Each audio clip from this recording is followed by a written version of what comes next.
Ang video natin for today ay ipapakita ko po sa inyo yung aking Glock 44. Yan na siya ngayon. Which is, ano po yan? Yan po yung 22 LR ng Glock. Yan. So, usually kasi to, wala to. Ano lang siya. Yung meron talagang, what you call this, threaded barrel na nabibili. Hindi ko alam kung nakakabili na dito, pero yung TX22 ng Taurus, yun sana talaga yung bala ko bilhin. Mas mura pa ng bahagya, kaso wala pong available dito sa Philippines. So nagkaroon na lang tayo ng additional na expense dahil pinagawan ko nito ng this threaded barrel. So pakita ko lang sa inyo kung paano, ano yung naging itsura niya. Saka ito palang Glock 22 na to ay pinalitan ko na rin yung mga springs kasi intended po talaga to dun sa pinakabunso kong anak para matuto siyang mas kaya niyang yung trigger. So pinalitan ko na tong ano na to, tong spring na to, recoil spring na to ng siguro ano na ata to 12. Tapos ayun ang nangyari. So pinutulan ng konti yung barrel, tapos naghanap ng ibang barrel, tapos nagdugsong kasi para maging extended siya. So yun po yung ating Glock 22. Saka pinalitan ko na yung mga springs nito kaya lumambot na po siya. Pero unfortunately hindi pa rin kayang i-rock ng bata, pero kahit pa paano kaya na niya pull yung trigger, unlike before na hirap po.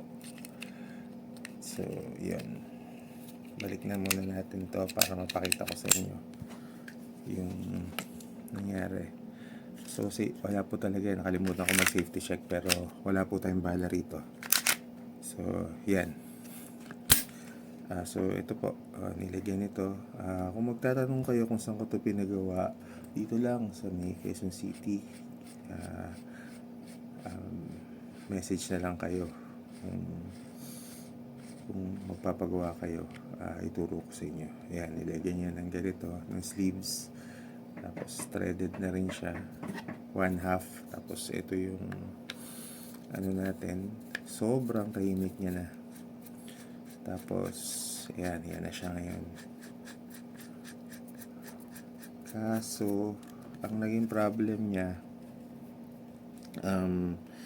ayun, yung sights kasi pinalitan ko to ng sights na luminous or umiilaw. Pero pinag-iisipan ko pa kung kailangan ko ba siya talaga lagyan ng high sights, kasi medyo ayun, nakikita niyo. Pero hindi naman siguro, bahala na. Pero for the meantime, yan na po siya. Tapos ito, pwede rin to dun sa isa kong yung Deria TM22, parehas din ng thread, kaya lipat-lipat lang to para kung gusto mo medyo tahimik talaga. So dito po sa end ng video, kung meron kayong mga interesado pa, panoorin nyo hanggang dulo para mapakita ko sa inyo yung mga related na videos for Glock 44. Tapos pakita ko na rin sa inyo, i-insert ko na rin po dito yung mga videos sa range, kung gaano ka accurate at effective. Yung nagpumuputok po kasi kami nung hindi pa gun ban, kasi po ngayon gun ban na dahil election gun ban. Puputok kami doon sa arms corps. Unfortunately, ang best, may issue yung ibang bala eh.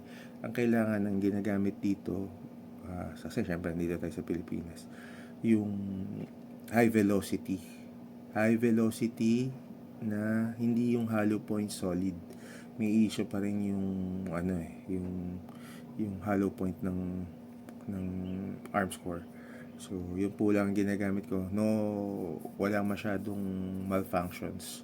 So, ito ay isang Gen 5 kasi parang natin nasabi, usually pag Gen 5 merong mga front serrations lagi pag Gen 5. So, yun po. So, maraming salamat sa panonood ng video na to. At eto, idudugtong ko yung mga footage sa range nung paggamit nito. Ito yung ginamit ng anak ko sa shoot fest sa Armscore. Thank you very much, guys.